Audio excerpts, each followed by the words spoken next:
isso aí, estamos começando o quarto episódio já do podcast do canal de tradição gauchesca, de transmissão gauchesca na verdade. Então, eu sou o Gebur e aqui ao meu lado está o Éder. Boa noite pessoal, tudo bem? Como é que vocês estão? Tudo certinho? Primeiramente eu vou pedir um favor para vocês, inscreva no nosso canal, ative o sininho e deixe um like lá, para ter novos episódios para vocês, contando a nossa tradição gaúcha e todos os temas que tem abordado, que são 4 ali. É isso aí, lembrando aí que a gente tem 4 temas, né? Hoje é um episódio especial, né? A gente trouxe aqui o Padre Fábio, aqui dos Camilianos, né?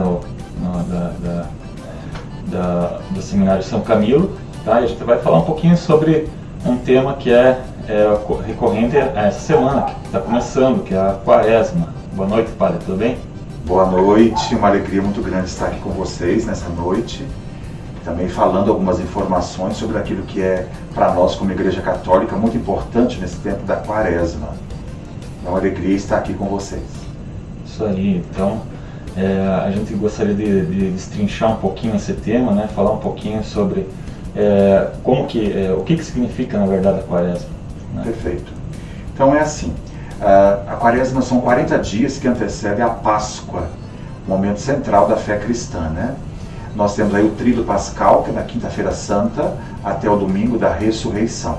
Então a Quaresma são 40 dias de penitência em primeiro lugar, são 40 dias de silêncio, um tempo mais dedicado à oração, mas também com o próprio texto da Palavra de Deus também vai nos orientando a um convite a toda a comunidade a voltar o seu coração para Deus, né? Então a Quaresma, na verdade, a palavra Quaresma vem do latim, chamado quadragésima. Então são todos esses dias que vêm da quarta-feira de cinzas, que é o início, até a quinta-feira da tarde, né, das vésperas da quinta-feira, que começa o Tríduo Pascal, né? Então daí dá 40 dias de celebrações. Nesse tempo da Quaresma é dividido em 5 domingos da Quaresma. E a cada domingo nós vamos como se tivéssemos um grande itinerário, um caminho que vai nos levando a fazer a experiência da ressurreição. Então nós vamos passando por momentos assim importantes da vida de Jesus e também do seu anúncio, as tentações de Jesus, por exemplo. Mas também a Quaresma tem um significado batismal, porque no início da igreja, os primeiros cristãos, eles se preparavam para receber o sacramento da iniciação cristã na noite da Páscoa, na Vigília Pascal. Então a Quaresma seria o tempo, assim, diríamos, de conversão para os adultos novos que agora vão inserir novamente nessa comunidade de fé. Dali eles fariam então essa experiência bonita durante toda a Quaresma, principalmente nos domingos, que nós chamamos os escrutínios para a catequese adulta, né? Então são momentos que vai sendo avançados até chegar ao Sábado Santo, quando acontece a Vigília Pascal. E essa tradição da Quaresma, ela já vem desde do tempo primitivo da era cristã, ou foi algo que foi adotado mais tarde pela Igreja? Sim, havia 2 grandes ciclos, né, dentro da liturgia da Igreja. O primeiro ciclo nós chamamos ciclo do Natal, que começa com o Advento e vai até a Epifania do Senhor. Então é um período bonito também, que nós acabamos de vivenciar aí no finalzinho do ano, né, aí no início do ano de janeiro. E o segundo ciclo que nós chamamos é o ciclo pascal, que começa com a quarta-feira de cinzas, o tempo da Quaresma, nesses 40 dias de preparação, e que vai até Pentecostes, que é depois da Páscoa, né? Todo o tempo, 50 dias. Vai a Quaresma até a Páscoa, e depois da Páscoa vai ter mais um tempo. Tem 50 dias que vai até Pentecostes, que é a descida do Espírito Santo sobre a comunidade cristã, os discípulos e Nossa Senhora também ali presente, né? Então esses 2 ciclos já existiam. E a Páscoa de Jesus era um tempo assim, muito oportuno, em que os primeiros cristãos já narraram também nos Atos dos Apóstolos, quando eles se reuniam para partilhar o pão, né? A gente chama de fração do pão, celebrar a Eucaristia, ler a palavra e comer do pão. E então esses momentos assim de intimidade, diríamos, da comunidade primitiva, vai dando força também depois para a igreja se organizando. Nós sabemos que a liturgia ela foi, ao longo dos séculos, sendo reorganizada, né? Mas o ponto primordial, diríamos assim, desse grande momento que nós estamos vendo, que é o ciclo da Páscoa, começa na igreja primitiva, com os primeiros cristãos. Aí depois, evidentemente, a igreja foi reorganizando. Então, ficou esses dois grandes ciclos, do Natal e o ciclo da Páscoa. E a Quaresma sendo esse grande momento de preparação imediata, né, diríamos assim, para celebrar o grande mistério, que é a paixão, a morte e a ressurreição de Jesus. Então, 40 dias mostra também, tem uma simbologia muito bonita ao longo da história. Primeira coisa, o número 40 ele é simbólico porque mostra algumas cenas da Bíblia. Foram 40 anos da caminhada do povo hebreu no deserto. O povo, quando sai da terra da escravidão no Egito, vão até a Terra Prometida, são 40 anos de história. E esses 40 anos, ele tem que ter uma simbologia de conversão do povo? Perfeito. Para nós hoje, esses 40 dias simboliza justamente conversão. Essa mudança, chamamos esse tempo mais de penitencial. Eu vou fazer uma comparação. Lá no Advento, eu sempre faço essas duas, voltamos lá um pouco no tempo do Advento, né? Se nós temos uma alegre expectativa do nascimento de Jesus, na Quaresma é um momento de reconciliação e de conversão. Então, o que significa essa reconciliação? Primeiro, reconciliação com Deus. Nós podemos voltar, o ser humano é capaz de olhar para as suas misérias, as suas dificuldades, o seu sofrimento. Por isso que nós começamos com a quarta-feira de cinzas. Cinzas que simboliza o pó da terra, do qual o ser humano foi criado. E aí nós colocamos sobre a nossa cabeça a cinza para lembrar o quê? Você veio do pó e ao pó voltará. Mostrando também a nossa fragilidade humana, a nossa própria condição humana do pecado, né? Que quem dera se nós pudéssemos viver um caminho de harmonia, de paz, de fraternidade, solidariedade, mas o pecado que está dentro do homem não está fora, que é um pecado de raiz interna, né? Que aquilo que é o tesouro está dentro do nosso coração, tanto para o bem quanto para o mal, a escolha do ser humano. Então a Quaresma vai reconciliar. E essa reconciliação, primeiro, com Deus, a característica do pedir perdão, de repente buscar o sacramento da penitência, perdoar alguém que nos ofendeu, buscar também o perdão de outras pessoas, né? Ou seja, reorganizar nossa vida para bem viver e para bem celebrar a Páscoa.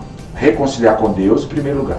Segundo, reconciliar com o próximo. Aí tem uma dinâmica muito bonita, a solidariedade, a fraternidade com o próximo, que é um dos pilares da vida cristã, né? O cristianismo nasceu para o outro. O cristianismo não nasceu para viver uma religião intimista, como algo para dentro de si, mas para fora. Claro que brota no coração do ser humano, porque Deus fala ao nosso coração, mas ele vai em direção ao outro. E por último, uma reconciliação consigo mesmo.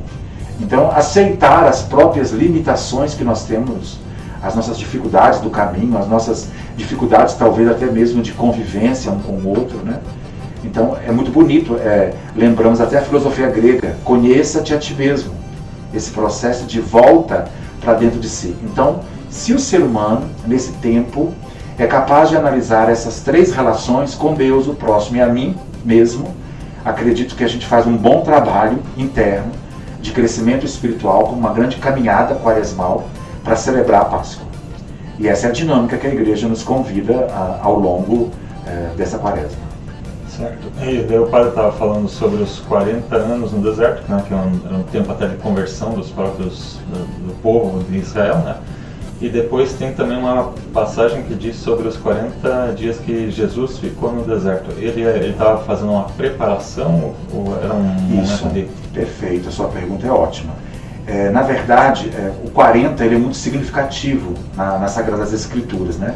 Tem esse período que eu falei, da caminhada do povo hebreu no deserto. Tem também ainda, antes de falar de Jesus, né, os 40 dias de Moisés que passou na montanha em oração. E logo depois ele recebe também das mãos de Deus as tábuas da lei, a lei que agora vai comandar o povo hebreu, depois que saiu da terra da escravidão. Os 40 dias da caminhada de Elias até chegar à montanha do Senhor, olha que interessante, depois ele é arrebatado para o céu e ele joga o manto para Eliseu. E por último, os 40 dias de Jesus. Olha que interessante a história, 44, né? São 4 fases. E aí Jesus, por que vai ficar em jejum? Ele é um ser humano, todo mundo fala, mas ele não é Deus, é o Filho de Deus, por quê? Então, interessante, porque Jesus ele se torna obediente, e obediente até a morte e morte de cruz. Para mostrar para nós que nós também precisamos, diríamos assim, por meio do jejum, fortalecer o nosso espírito, né? Diríamos que o nosso corpo poderia até ficar frágil, mas o nosso espírito se fortalece quando nós também jejuamos. Aliás, esse é o significado do jejum. E Jesus vai para esse lugar, né, para o deserto, para jejuar, e ali ele é tentado, porque nós sabemos assim, que quando a gente procura andar no caminho certo, as tentações elas vão vir com muito mais força para a nossa vida. Qualquer situação que a gente deseja, né, caminhar no caminho correto, parece que as tentações são muito maiores, né? Então, assumir a cruz de Cristo cada dia e acompanhá-lo não é um caminho fácil. Jesus disse, né? Você que deixa tudo para me seguir, pode até vir após mim, me seguindo, mas terá perseguições. Então, as perseguições podem ser humanas, mas pode ser também espirituais. Então, Jesus mostra, nesse período em que ele fica, nesses 40 dias de oração e jejum, por quê? Para se preparar para algo que viria. E o que é o início da sua vida pública? Quando as pessoas iriam agora começar a conhecer quem é o Filho de Deus. Até aquele momento parece que Jesus ficou assim um pouco escondido, né? Porque nos evangelhos a gente vê o último momento de Jesus é na sua adolescência. Depois dá um salto nos evangelhos. Não tem muitos relatos. Não tem muitos relatos. Até os 33 anos, né? 31, 32, algumas pessoas vão dizer por aí, alguns estudiosos. E aí então, aí agora começa a vida pública. E começa com o batismo. Ele vai até o Jordão ser batizado por João. E João, olha que interessante essa ligação, né? Pregava um batismo de conversão. E é muito bonita essa imagem do primo, que é o batista, aquele que anuncia o evangelho, né? Vive de uma forma muito singela, muito simples e denuncia as injustiças daquele período, mas convida o povo à penitência e à conversão. Então Jesus também vai até João para ser batizado. E a partir dali que ele é batizado, sabemos que uma pombinha, né? O Espírito Santo desce em forma de pomba e fala, esse é meu filho amado, escutai-o todos vós. Então, é muito bonita essa imagem do Espírito Santo que desce com a voz da nuvem, que sai da nuvem, e a partir daquele momento, Jesus batizado agora vai ao deserto. Alguns textos, acho que é Lucas, que vai dizer que Jesus foi levado ao deserto para ser tentado. Então é interessante, o Espírito leva Jesus ao deserto para ser tentado. Para quê? Para se fortalecer e assumir a missão. Esse é um fato muito curioso da vida de Jesus, que todas as vezes que ele ia tomar uma decisão, por exemplo, na escolha dos discípulos, ele entrou em oração, ele se retira em silêncio para a oração. Após Jesus ter feito também o milagre da multiplicação dos pães, ele se retira num lugar sozinho para rezar. Muito bonita essa imagem de Jesus que reza para mostrar para nós, ora, né? Ora ao Pai. Para nós hoje cristãos que em tudo que nós vamos fazer na vida passa também pelo meio da oração. E aí depois então, antes ainda da sua morte, ele vai até o Getsemane, que é o jardim chamado das Oliveiras, aonde é o momento final da sua paixão, né, para depois começar o caminho do Calvário e a sua condenação.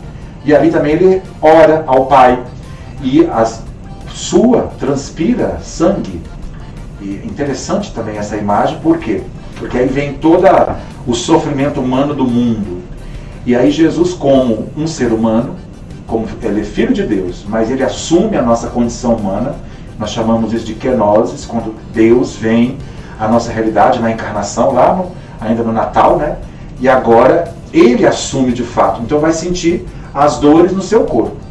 Aí muitos falam, mas ele não deve ter sentido muita dor, porque ele era santo, era o próprio santo, né? É o Deus, então não deveria. Não, como humano, ele sente tudo aquilo que nós sentimos, para dar significado para nós também.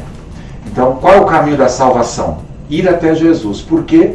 Porque ele se entregou por nós. Então esse eu acho que é um significado talvez mais belo da compreensão de que Deus se encarna na história humana, Não é reencarnação, é encarnação, né?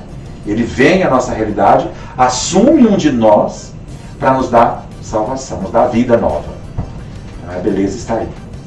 E daí na liturgia na missa, durante as missas, nesse período, são 5 semanas, né? Isso. 5 domingos. Perfeito. E ele vai tendo uma crescente assim, é um tema específico durante a Sim, cada domingo até isso. chegar a Páscoa? Perfeito. São 5 domingos, né? Nós temos aí uma caminhada, a gente chama de caminhada quaresmal, justamente em direção à Páscoa do Senhor.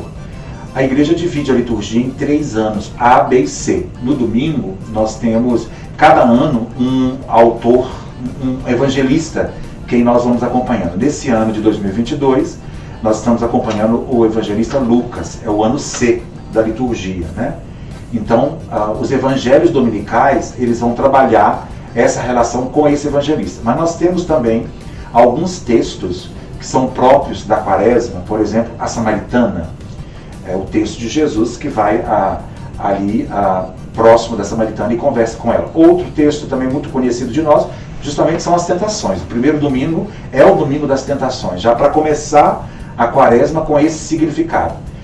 Depois temos também a questão quando o Espírito, João Batista que fala no deserto, ele prega a conversão, também João Batista, uma das personagens centrais da quaresma. No quarto domingo nós já temos um significado um tanto diferente. Nós chamamos o domingo da alegria, porque daqui a pouco já haverá a Páscoa. Até a cor na liturgia ela muda, porque pode ser utilizado a cor rosa. Até então nós usamos o roxo.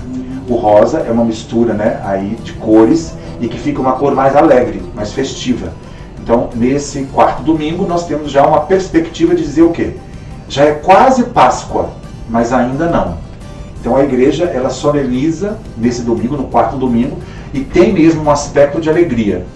Mas essa alegria não é vinda com, por exemplo, aleluia e nem com glória.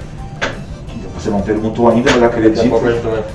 Isso é bem interessante também, essas duas palavras que têm significado de exaltação, né?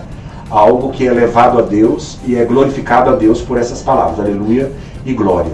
Então, e aí então a gente vai caminhando cada vez mais para chegar ao domingo de Ramos, que é o início da Semana Santa. O domingo de Ramos já é o quinto. Seria o sexto. Né? Inicia então a Semana Santa. Inicia a Semana Santa com o domingo de Ramos.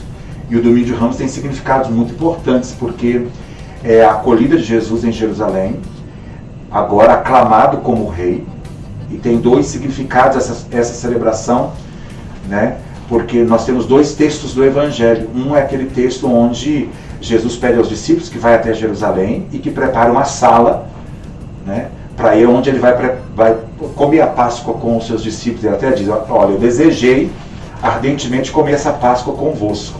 Então vai à frente e prepare para nós aquele lugar, tal, lá vai ter um jumentinho, tal. E aí então, e o Evangelho é a paixão dele.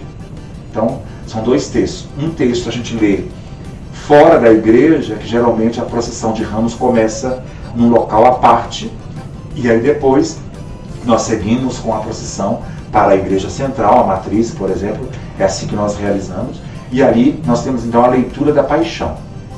Essa procissão ela simboliza exatamente esse caminho de Jesus para ir celebrar.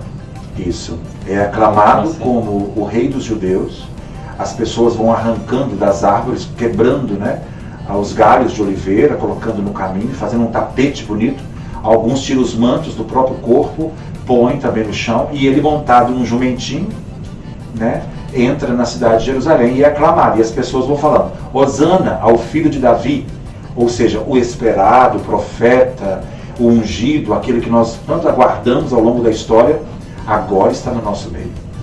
Então é muito bonita essa imagem também dessa aclamação do povo de acolher Jesus. É interessante porque Jerusalém é a cidade onde ele vai morrer, mas o povo acolhe, não que aquele povo deseja que ele morra, não, porque na verdade quem deseja que Jesus morre é um poder mais complexo, que é o poder político da época, né? Que é outra história que dá pano para manga. Dá sempre, então, daí entrando nessa reflexão da quaresma, né? Daí a gente pode começar a entrar muda inclusive, né, a forma da missa, de tratar a missa. Você citou já que ele não tem a aclamação do Evangelho com Aleluia e não tem o cântico do Glória, né? Isso, perfeito. Qual que é o sentido mais ou menos desse? Então, toda a liturgia da quaresmal, da missa, né? A gente fala da missa porque é o sacramento por excelência que a comunidade cristã, aos domingos, como é o dia do Senhor, participa. A igreja nos orienta que tudo tem que ser de uma forma serena, tanto na música, os instrumentos, por exemplo, se no tempo comum ou tempo pascal, nos demais tempos da igreja, nós podemos utilizar, inclusive, até mesmo a bateria, ou o violão, ou outros instrumentos. Agora cessa esses instrumentos de percussão, instrumentos mais festivos, e nós somos acompanhados por um instrumento apenas para acompanhar o canto, porque assim, é a palavra de Deus cantada agora, e vai fazer com que as pessoas comecem a sentir assim, uma dor na alma, aquela melodia, aquele canto, um canto mais choroso, assim, com tonalidades em menores, Lá menor, por exemplo, né? Que facilita também a intronização daquela beleza do canto, da música e da própria liturgia. Então, tudo é sóbrio na liturgia. A cor é roxa, que simboliza a paixão, né? Nesse tempo aí de conversão, de penitência, né? A cor é roxa. Outra coisa, nós não usamos flores na liturgia. A igreja é despida de flores. Poderia usar verde, por exemplo, mas sem a coloração de cores, né? Que a gente costuma colocar das flores, que alegram o ambiente. Sem flores, um ambiente sem festa, para simbolizar justamente essa penitência e se voltar para si mesmo. E aí também é uma igreja sem aleluia, porque aleluia simboliza alegria, festa, solenidade. Isso não significa que os domingos quaresmais não sejam solenidades. São solenidades, mas só não de uma forma festiva da alegria pascal. Mas é um tempo de recolhimento, a palavra é essa. Recolhimento. Para quê? Para dar ênfase maior na noite pascal, quando nós entoamos o aleluia festivo. E o glória também. O canto do glória, ele é retirado do tempo da quaresma, porque o glória é um hino também festivo a Deus Pai, mas principalmente na pessoa de Jesus.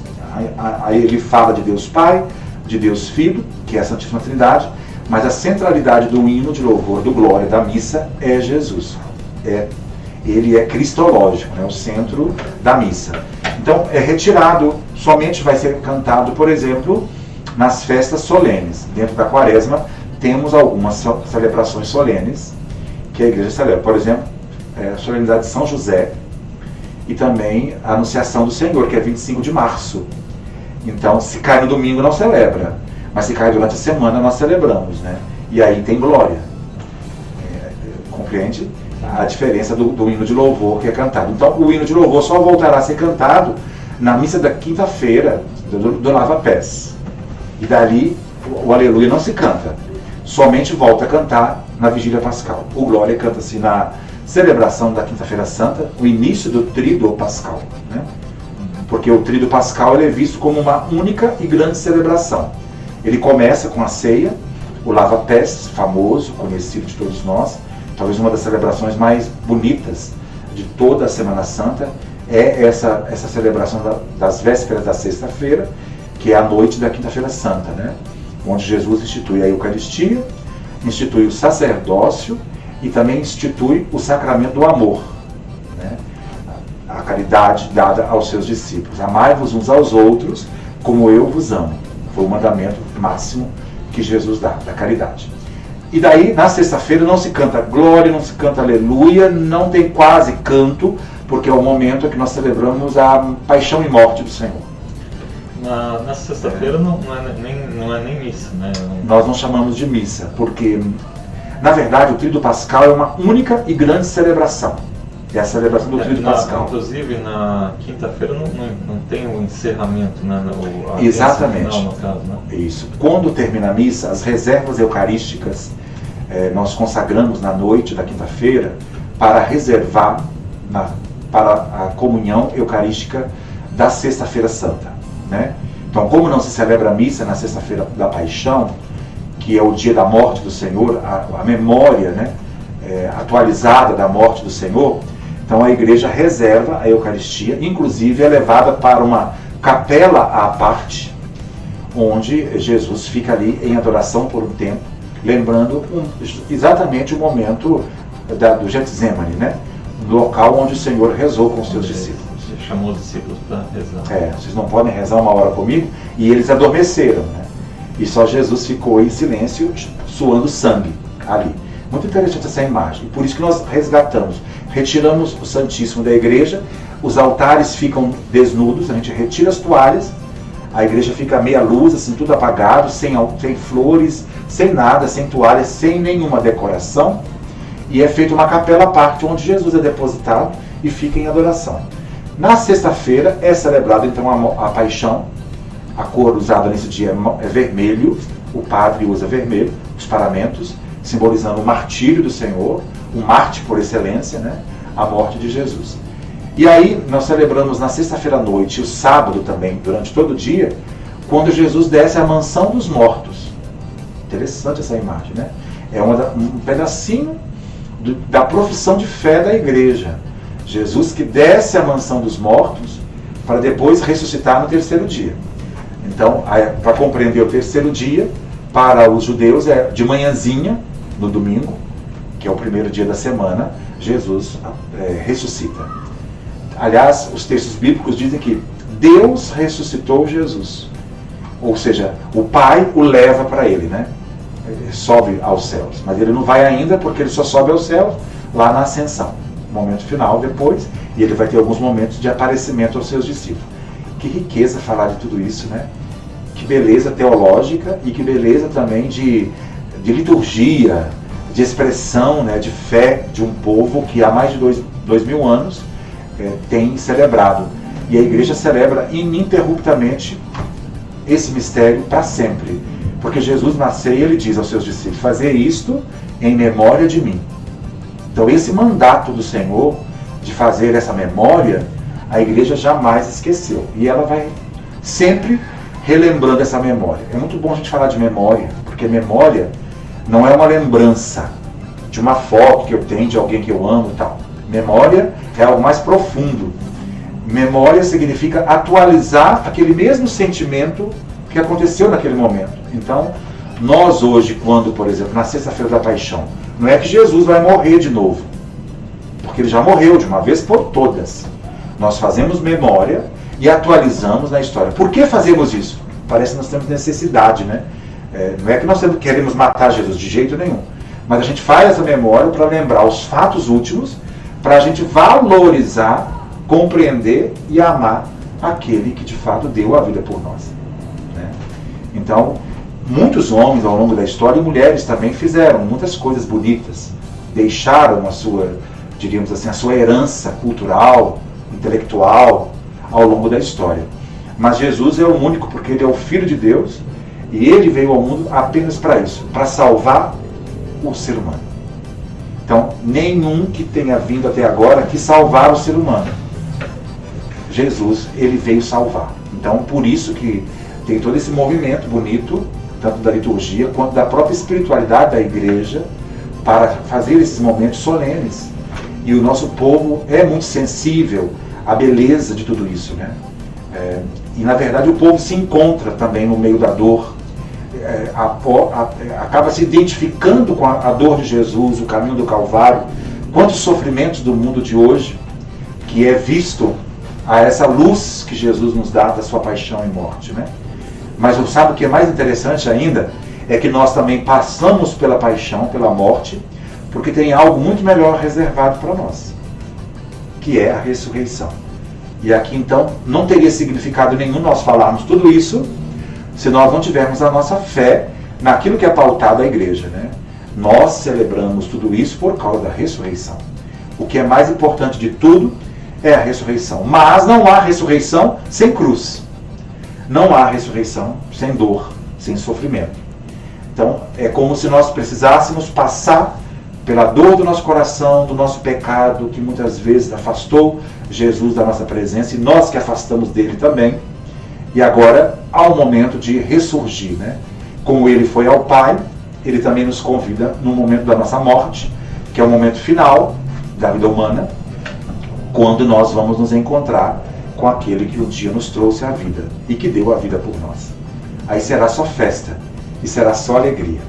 Enquanto isso, nessa terra, diria nessa caminhada terrena, nós fazemos todos esses movimentos para ver se o ser humano acorda, né, para a realidade da ressurreição, da vida eterna. Então, por isso, nós não necessitaríamos, nesse momento, de acreditar em tantas coisas que destroem o ser humano, por exemplo, a guerra, ou outras situações que deixam o ser humano em situações complicadas. Mas poderíamos viver sempre como irmãos, porque foi para isso que fomos criados, né? Para sermos irmãos. Imagem e semelhança, Deus nos criou. E essa é a mensagem mais bela que o cristianismo traz ao mundo. E talvez por isso que quando, não o padre, mas quando o Papa diz, ou um dos nossos bispos, traz a palavra ao nosso coração na igreja, e quando o Papa também se pronuncia, há uma comoção, porque parece que é o próprio Deus quem está dizendo. Claro que o Papa é um ser humano como nós, mas nós chamamos de Santo Papa, eu estou fugindo do assunto, né, para levar para essa realidade bonita também da mensagem de Jesus que vem trazendo para a humanidade. Daí, o senhor falou bastante sobre a quinta-feira, o sábado da aleluia. Existe uma celebração que eu acho que é a celebração mais diferenciada, que é no sábado da aleluia, né? E tem vários ritos, né? Tem a bênção do fogo, eu queria que o senhor falasse um pouquinho sobre todos esses ritos que tem, e tem também, acho que é a única vez que tem mais de 3 leituras, né? Às vezes são 5, resumidas a 5, mas tem algumas vezes que são 7, né? Isso mesmo. Falar um pouco dos ritos desse sábado da aleluia. Muito bem. A Vigília Pascal é a celebração, nós chamamos ela a mãe de todas as liturgias, né? É uma celebração bastante complexa, porque ela remonta ainda lá na igreja primitiva, onde os primeiros cristãos eram levados para serem batizados. Então, a primeira coisa que acontece na Vigília Pascal é o acendimento da fogueira. Há uma fogueira onde o fogo novo vai ser aceso. E esse fogo novo vai acender o círio pascal, que é uma vela grande, feita da cera da abelha. Deve ser uma vela que nunca tenha sido acesa, uma vela grande, e ela representa o próprio Cristo. E ali, ela é acesa naquela fogueira santa, a bênção do fogo, acesa, e toda a comunidade, juntamente com o presidente da celebração, o sacerdote, leva aquela bela luz, iluminando toda a comunidade. Nós chamamos que é a noite da festa, a noite da luz, até o presbitério da igreja, onde a luz, aquela vela grande, é depositada. E ali é cantado então o grande momento do precônio pascal, ou o solene canto da Vigília Pascal. Entoado esse canto, lembrando todos os grandes feitos que Deus realizou ao longo da história para todo o povo de Israel. Lembrando ainda os profetas que até agora falaram a respeito que viria um dia, que a luz viria ao mundo, né? Então Jesus, ele rompe as trevas, a morte é vencida e agora o Cristo ressuscitou. E aí vem o segundo momento, que é a liturgia da palavra. E aí sim, são várias leituras que são proclamadas nessa liturgia, 5 ou 7 leituras, tem uma epístola também com o Evangelho, faz um conjunto de 7 leituras. São 5 leituras, contando 3 do Antigo Testamento e 2 do Novo Testamento, que tem uma epístola e o Evangelho. Então tem aí um bloco bem bonito de liturgia da palavra. Depois desse momento, nós temos chamado o rito do batismo, com a ladainha, o canto da ladainha. E se nessa noite também tem algum cristão novo, um novo cristão que vai ser batizado, é nesse momento que é realizado. Não é significativo o batismo de criança nesse dia, mas o batismo de adulto sim, porque foi aquele que fez todo o processo durante o ano. A gente chama de catecumenato. E a gente, hoje, a igreja tem um ritual chamado RICA, Ritual de Iniciação Cristã de Adultos. Ele fez todo aquele processo e no momento final, no sábado santo, ele receberá o sacramento. Então, o terceiro momento da Vigília Pascal, dessa grande celebração, é a liturgia batismal. E toda a comunidade também, nesse momento, ela renova as suas promessas batismais, lembrando o seu dia do seu próprio batismo. A gente vai lembrar os nossos padrinhos, os nossos pais que nos levaram à igreja ainda quando pequenos, e a comunidade toda professa a fé, né, em Jesus, daquilo que nós acreditamos. É muito bonito, esse é um dos momentos mais belos. E por último, a liturgia eucarística. Então, como na missa comum, né? Aí tem o canto do Glória, eu esqueci de falar do canto do Glória, que é ainda antes da leitura do Evangelho, depois das leituras, até a Epístola, aí vem o canto do Glória. Solenemente, o Glória volta a ser cantado. E essas leituras aí, elas remetem a toda a passagem, a toda a história da salvação. Até, começa em Adão e Eva e vai até... Isso, tem Gênesis, tem vários textos. Eu não saberia dizer para você agora aqui, porque eu poderia voltar um pouco lá nas leituras desse dia, né, para deixar mais claro. Mas a ideia geral é, justamente, os grandes feitos de Deus, desde Gênesis, a criação, o homem, tal. Os profetas, o Abraão, alguns profetas falando que nesse dia não haverá mais tristeza, só haverá alegria, um momento futuro onde o Senhor virá. Depois temos um texto muito bonito que é a passagem do mar. Inclusive é a terceira leitura que não pode ser omitida. Todos os anos, 2 leituras podem ser omitidas, mas essa leitura não pode ser, porque ela conta esses grandes feitos. Porque a Páscoa, o que é? Uma memória daquilo que o povo hebreu viveu lá no Egito, quando Moisés retira o povo da escravidão e leva para a terra prometida, né? Então eles comem a Páscoa de pé, com o cajado na mão, até Deus que pede para eles, né? Matar um cabrito de 1 ano, macho, sem defeito, asse esse cabrito, coma com ervas amargas e pão sem fermentação. Interessante essa imagem. E por isso que até hoje ainda os judeus costumam celebrando a Páscoa com o cabrito, dessa maneira, porque para eles ainda não aconteceu esse momento. E para nós, Jesus é a Páscoa, o Cordeiro imolado, né? Jesus, ele morre e o seu sangue derramado já revelou tudo aquilo que a história e os profetas também realizaram. Depois vem as cartas, né? Vem a epístola também falando quem é esse Deus que veio, ele que é o primogênito do Pai, desde todo sempre, tal. Então é aí o processo. E o Evangelho, ele segue o Evangelho do ano A, o B ou C. Então esse ano a gente vai ler Lucas, na liturgia do Sábado Santo, na Vigília Pascal. Que é o Celei. Oi? Que é o Celei. Isso. É o Celei. Isso. E, padre, uma pergunta. Tem, assim, desde pequeno a gente sempre ouviu isso. Por que não comer a carne, na verdade? Essa é uma pergunta que muitas pessoas fazem e não sabem, entendeu? Porque qual que é o significado disso? Certo. É uma situação mesmo como abstinência, né? Não que há um erro comer a carne. Nós não comemos carne porque nós fazemos uma espécie de mortificação. A igreja orienta não comer carne 2 vezes ao ano. Quarta-feira de cinzas. Isso. E sexta-feira da paixão.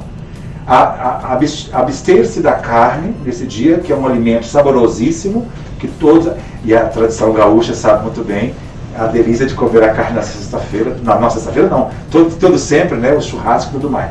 Mas nesse dia nós fazemos uma mortificação, nós não comemos a carne, né? Como também nós não comemos outros alimentos, nós retiramos uma refeição, é o jejum, tanto também na quarta-feira quanto na sexta-feira da paixão. Algumas pessoas querem fazer uma mortificação por um tempo maior. Por quê? Todo jejum ou mortificação não posso fazer simplesmente porque eu quero fazer.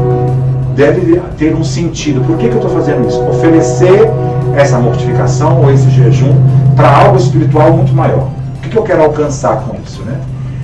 Se eu estou fazendo um jejum ou fazendo uma mortificação porque eu quero ficar mais magro, eu quero ficar mais esbelto, né?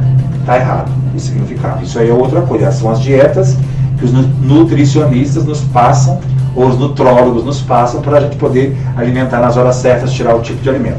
Esse tipo de jejum não é assim. O que significa esse jejum? É abster-se de algo que a gente gosta muito, de um alimento, ou de uma refeição, em prol de algo muito maior espiritual. Mas não há necessidade de avisar ninguém que você está jejuando. Isso é um crescimento espiritual, pessoal, que cada um faz. A igreja orienta a não comer carne. Então, se você vai numa casa de algumas pessoas, na quarta-feira de cinzas, por exemplo, isso é muito forte, né? E aí aquela família lhe oferece, por exemplo, quibe, por exemplo, uma pizza com calabresa e tal, né? E aí você fica constrangido, porque todos vão comer e você vai comer. Como é que vai ser? A família te convidou e só tem aquele ali. Então o que você deve fazer? Comer.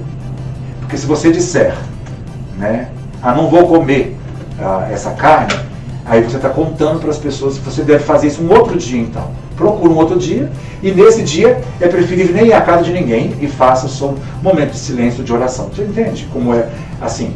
Não é que a obrigação, é como uma orientação da igreja, né?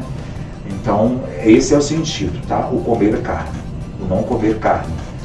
Na sexta-feira ou na quarta-feira. E basicamente então esse jejum de carne ele é como se fosse o início e o final da quaresma, né? Perfeito, isso mesmo, o início e o término, né?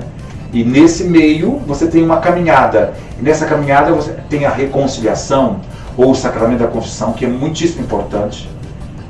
As igrejas todas têm ali os horários de confissão, e nós orientamos as pessoas, inclusive, né, para que busque a confissão. Então, tem um dos domingos da quaresma, é o quinto domingo, tem geralmente os textos da mulher pecadora, que é pega em adultério e ela é apedrejada, que ele ia ser apedrejada.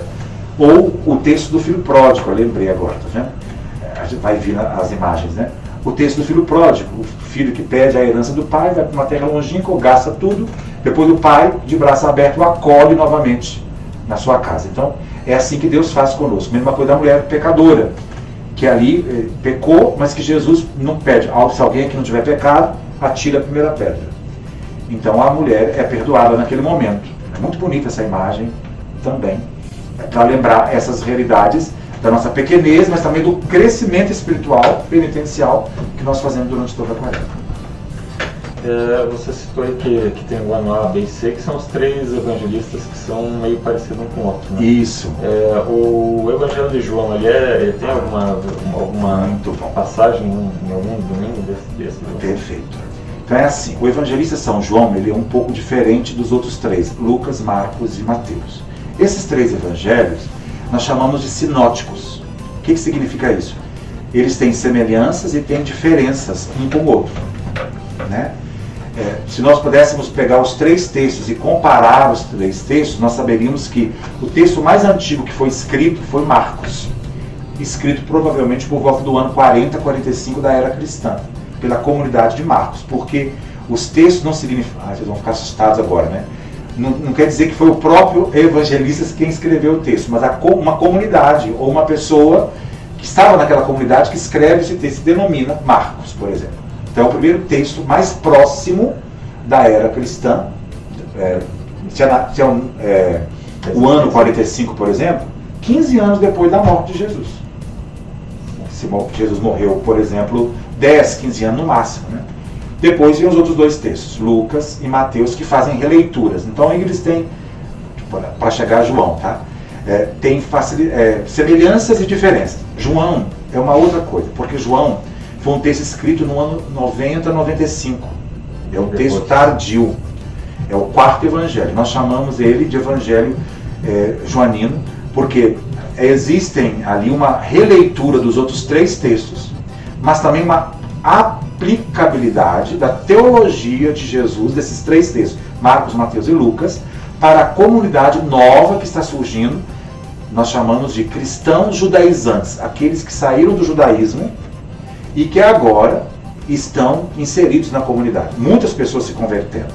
Então João tem uma linguagem, quando ele diz, olha só, eu sou a videira, eu sou o caminho, a verdade e a vida, eu sou o bom pastor. Tudo são linguagens joanina. A maneira com que João fala. E eu sou quem diz isso? Deus, lá no Antigo Testamento, né? Quando ele se apresenta a Moisés. Quem és tu? Eu sou. Eu sou o que sou, né? Yahvé, que a gente não pode falar. O nome de Deus é impronunciável, né? Então, eu sou o que sou. Muito bonito. E Jesus, então, fala, eu sou o que sou, para quê? Para que os novos judeus, que agora estão chegando, compreendam que Jesus é o Filho de Deus, mas que é o próprio Deus. Entende? Então, João, ele é lido em alguns momentos do ano, das festas litúrgicas, né? Tem alguns textos que são lidos também, tanto no tempo pascal, ali nos domingos pascais, alguns textos também nos domingos da quaresma, Na Semana Santa também são lidos alguns textos. Então, nós temos aí uma diferenciação dos textos joaninos. Mais lido ainda no tempo pascal. Nós deixamos um pouco Lucas e lemos ininterruptamente São João, o texto de São João. Então, são 7 domingos, né, da Pascal, daí é mais livro João nessa época. Perfeito. Até porque não tem um ano só para João, né? Não tem um ano só, todo ano ele vem. Todo ano a gente relê São João, evangeliza São João. E é uma preciosidade o texto joanino, porque ele traz uma espiritualidade muito bela, de uma nova teologia. Porque o que é teologia, né? É falar de Deus. O que nós estamos fazendo aqui nesse momento é uma teologia. Com a experiência que eu aprendi como padre, que a igreja nos ensina, eu sou padre católico, então a gente tem que falar e sentir e viver aquilo que eu também acredito. Porque senão não teria significado nenhum eu como padre falando apenas intelectualmente, racionalmente sobre a teologia, né? Então eu creio nisso, porque eu creio com a igreja. E eu convoco também os fiéis a acreditar como, né? Então isso é muito bonito, essa imagem do padre que também acredita e que anuncia ao povo aquilo que acredita. Então essa é uma das experiências da teologia. Eu também faço teologia. Tinha um professor, inclusive, quando nós fazíamos o curso de teologia, que ele dizia assim: aprendam, leiam os livros, leiam os teólogos, mas vocês vão aprender realmente teologia quando vocês estiverem com o povo. O povo vai ensinar vocês a fazer a teologia. O povo vai possibilitar vocês a realizar essa teologia. E é uma beleza, é uma riqueza. E eu digo que aqui em Pinhais, posso dizer isso, né? Aqui em Pinhais foi o lugar onde eu aprendi a ser padre, né? Eu sou natural de Minas Gerais, depois eu estudei em São Paulo, e logo quando me ordenei diácono, eu vim para cá, no ano de 2009. Fiquei de 2009, aí me ordenei padre no ano de 2009, e fiquei até 2012. Naqueles 3 primeiros anos ali, de 2009 a 2012, foi o ano em que eu aprendi a ser padre. Essa comunidade, muito amiga, muito querida, me ajudou a ser padre. Foi me mostrando também caminhos, né? Por quê? Uma coisa é estudar, a outra coisa é você ter o contato com as pessoas. Por exemplo, estar com os doentes, estar com quem necessita, com uma família que está passando por uma dificuldade, por alguém que está vivendo um momento de pecado e que não consegue se libertar. Então essas dores, essas tristezas do coração humano, né? Essas dificuldades da vida humana, forja a gente para a gente se transformar. Então, aquele que, entre aspas, é imaturo quando é ordenado, amadurece quando vê a dor do povo. Então, e é o povo que nos ensina, né? É a comunidade que nos mostra esse caminho bonito do sacerdócio. E nessa reflexão teológica, como você não explicou aí, é nesse sentido, então, que a igreja, não sei se é mais a nível nacional, que ela traz, por exemplo, da Quaresma, né, essa reflexão, que é campanha da fraternidade. Campanha da fraternidade, fugiu da minha cabeça. Perfeito. Isso. Então é uma forma de fazer uma teologia aprofundada num tema. Porque assim, uma coisa é você viver essa espiritualidade bonita que nós falamos até agora. Tudo isso, né? Essa reconciliação, essa conversão, essa busca do perdão de Deus, e fazer esse processo de caminhada e de emenda da vida, né? Porque não adianta buscar agora o sacramento e depois voltar a realizar as mesmas coisas que eu fazia antes. Então, a campanha da fraternidade é algo social na igreja para que os fiéis tomem conta da situação, diríamos assim, social do país ou da igreja que a igreja esteja vivendo. Então, cada ano, desde 1964, a CNBB lançou a campanha da fraternidade. Justamente nesse período, às vezes em alguns momentos foi mal compreendido a campanha da fraternidade, porque só se fala nesse momento, depois esquece a campanha durante todo o ano. O ideal é que seria ser lançada, mas durante todo o ano ser tocada em alguns pontos dessa campanha. Fazer algumas ações. Isso, para ajudar a comunidade, os fiéis, a perceber. Então, não é que seja esse momento da Quaresma um momento adequado, ideal. A gente faz assim porque nós somos orientados pela CNBB, que é a qual a gente também tem amor, né, que nos coordena no Brasil, né? Então, para quê? Para levantar a reflexão de uma ação social em cima dessa espiritualidade. Então, o sair de mim mesmo e ir em direção ao outro na realidade social. Então esse é um significado muito bonito. E que isso foi falado por muito tempo na teologia da libertação, né? Então que é uma teologia, tá vendo? Ó, nós falamos de teologia antes, tá voltando. Então é um momento em que as pessoas tomam essa consciência, né? Então, ó, desde 1964 a Igreja no Brasil promove essa campanha juntamente com essa espiritualidade quaresmal. Este ano, eu posso mostrar aqui para o pessoal, esse é o tema do ano da campanha da fraternidade, né? E esse ano vai falar de fraternidade e educação. Fala com sabedoria e ensina com amor. É o texto conforme o livro dos Provérbios 31, 26. Então, esse é o texto base. Todo ano a CNBB lança esse texto e aqui os grupos de oração, grupos de reflexão se encontram para refletir sobre esse tema. Na catequese, de repente no ensino religioso nas escolas católicas, que ainda pode ser feito, né? Porque hoje você já não pode mais falar tanto assim, poderá ser realizado com o grupo de jovens, com os casais. Então são reflexões acerca da realidade atual.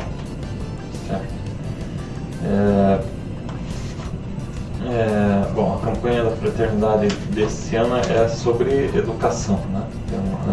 E cada ano então é feita uma reflexão diferente para promover o povo a instigar o povo a estar trabalhando com esses compreender temas. A realidade a qual nós estamos inseridos e com esses temas que são colocados, né, esses grandes momentos da campanha da fraternidade, também partir para uma ação. Mas ao mesmo tempo também fazer uma reflexão própria com o nosso povo sobre as realidades doloridas. Então, desde aquela época lá, quantas realidades que a campanha da fraternidade nos trouxe para essas reflexões, né? E também o mais importante é compromisso, uma igreja que é compromisso, uma igreja que é também diálogo.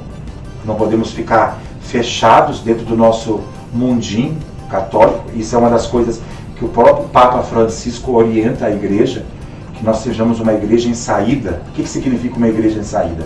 Uma igreja que é capaz de observar e perceber a dor daquele que está do nosso lado. Às vezes nós somos tão assim e que a gente não consegue observar, né? Então o Papa, nessa orientação, pede para que a gente saia de si e vá em direção às pessoas que precisam de nós, né? E essa é uma forma dialogal, compromisso, diálogo e fraternidade. Que eu acho que a fraternidade, por exemplo, é um dos aspectos mais importantes da vida cristã. Foi o próprio Jesus que ensinou a ser fraternos um com o outro, né? A essência do ser humano está na fraternidade. O que talvez falta no mundo, a guerra, por exemplo, o que é? Falta de fraternidade. Falta de compreensão daquilo que o outro é capaz de sentir. Quando eu invado, eu estou falando disso, nós estamos num momento crucial que a igreja e o mundo inteiro está vivendo, né? Esse momento de guerra. E que vai ficar aí registrado para todos sempre. E nós não podemos ficar também indiferentes. Não estou de cá nem de lá, mas eu não sou a favor da guerra em nenhum momento. Nem de cá e nem de lá. Então não importa, a gente tem que estar a favor sempre da paz. E Jesus sempre foi a favor da paz. A guerra de Jesus é a guerra do amor. Se pudéssemos transformar essa guerra numa guerra de amor, de partilha, de solidariedade, de fraternidade, mas isso que convoca tantas pessoas e outros países também naquele momento a acolher aqueles que estão passando. E isso é fraternidade. Então, e é isso que nos convoca. Tantas outras situações que também a igreja vivencia, né? Por exemplo, aqui em Curitiba aconteceu outro dia um incêndio. E quantas pessoas também foram solidárias doando de si coisas não materiais, mas também a sua própria presença lá naquele Parolim, né? Não foi no Parolim, foi um incêndio que aconteceu. Então, isso também é bonito de perceber. Isso é ser solidário. Nas enchentes, em momentos de catástrofes, em momentos de dor, nesse tempo aí de pandemia, quantas famílias que passou por necessidades, né? E até mesmo de alimentação, quantas pessoas ficaram afastadas do seu emprego, e nós ali no seminário, tanto na paróquia também, mesmo tudo fechado, quantas pessoas nos procuravam. Então, é isso que nos convoca também a essa mudança, fraternidade.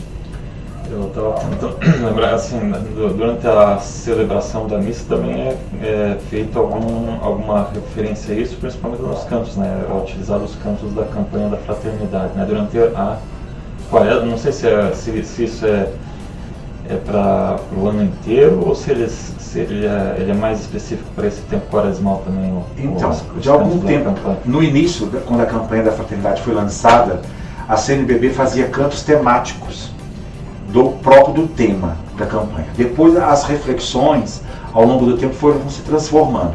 Então hoje já não existe mais cantos da campanha da fraternidade. Existe apenas um hino que eles fazem com o tema da campanha.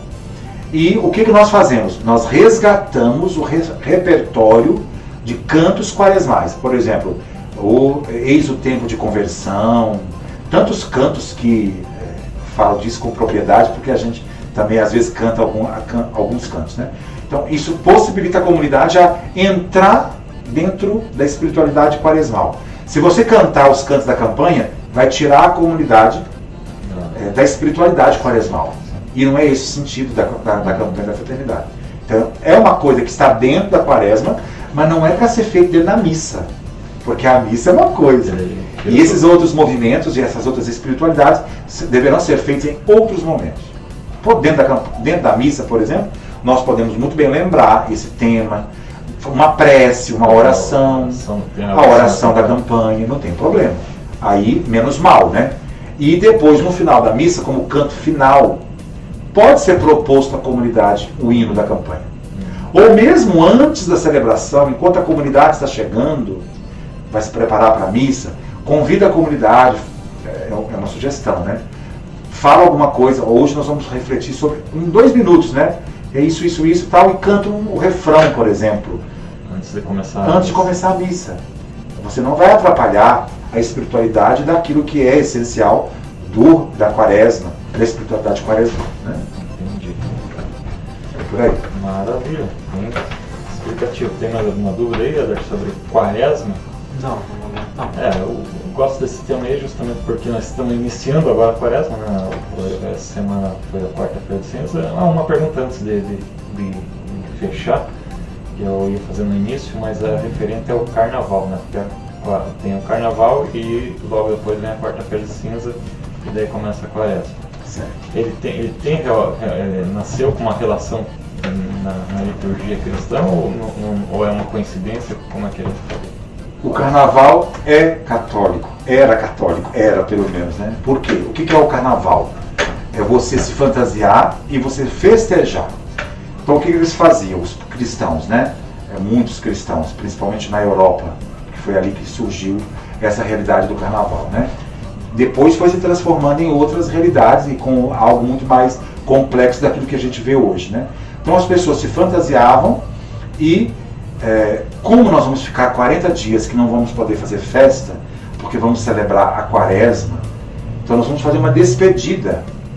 Então fazíamos ali um dia, uma noite dançante, com máscaras, com belas fantasias, e a gente vai comer, a gente vai beber um vinho e tal, e isso era comum as pessoas realizarem. Depois, evidentemente, as coisas foram acontecendo de uma outra maneira, e aí então o carnaval se extrapolou da realidade da esfera cristã e foi para outra realidade, né? E que a gente não vai adentrar nesse momento. Mas aí então, hoje inclusive tem outras tendências a não viver esse carnaval do mundo. Então muitas pessoas fazem o quê? Se retiram do mundo, se retiram dessa realidade do carnaval e ficam em retiro mesmo, em um momento de oração, de adoração e de silêncio, enquanto todo mundo está aí mostrando as realidades do mundo, dessa festa desenfreada, porque a gente perde o controle da bebida, às vezes, né? E isso é tudo contrário àquilo que o cristão deve viver. Então é uma forma radical de viver o cristianismo. A forma dos retiros também do carnaval. Beleza, então. Então, não sei, quer fazer um comentário aí, quer pedir para os nossos queridos amigos aí para a gente se inscrever? Desde já agradeço a presença do padre. Prazer conhecer o senhor, na verdade, não conhecia, né, pessoalmente. só o Anderson comentando com a gente aqui. E pessoal, mais uma vez lá, repito para vocês, não deixe de acompanhar nós lá, se inscreva no nosso canal lá, ative o sininho e deixe um like lá para ter um crescimento junto com vocês. Muito obrigado. Isso, vale ressaltar aí que a gente sempre vai trazer temas relacionados àquelas coisas que o pessoal vai dizer, não tem nada a ver uma coisa com a outra, tem uma coisa a ver, que é eu, né? Eu gosto desses 4 temas, que seria a área da tradição gaúcha, o ciclismo, a educação, sou professor, né? E a religião, que eu nunca vou sair dela. Então a gente vai trazer, na próxima semana aí, vamos estar trazendo mais um casal aí que tem uma vocação leiga, né? Então a gente vai estar trazendo aí, contando a história. E é claro que a gente já lancei o convite aqui pro padre, né, no início, para voltar aqui, né, uma outra vez, para contar um pouquinho sobre a vocação religiosa do padre, que é a vocação camiliana, né? Perfeito. Eu sou religioso camiliano já. Há 13 anos, vou fazer 13 anos de padre, né? Isso. Mais 20 anos já saí da minha cidade e estou nesse caminhar. Perfeito. Eu queria agradecer também o convite de vocês, foi uma alegria poder partilhar dessas realidades tão bonitas, né? Da nossa espiritualidade, daquilo que a gente também vive, e a gente fica feliz que tem ainda pessoas ou grupos, né, que desejam anunciar por esse meio tão bonito também, né, midiático, dos canais também de redes sociais, essa beleza também da fé, né, do cristianismo, mas também da cultura, que é tão bonito, né? Maravilha. Então, aguardem aí, numa próxima oportunidade a gente vai estar falando sobre a vocação religiosa camiliana. Então, ficamos por aqui, até uma próxima aí.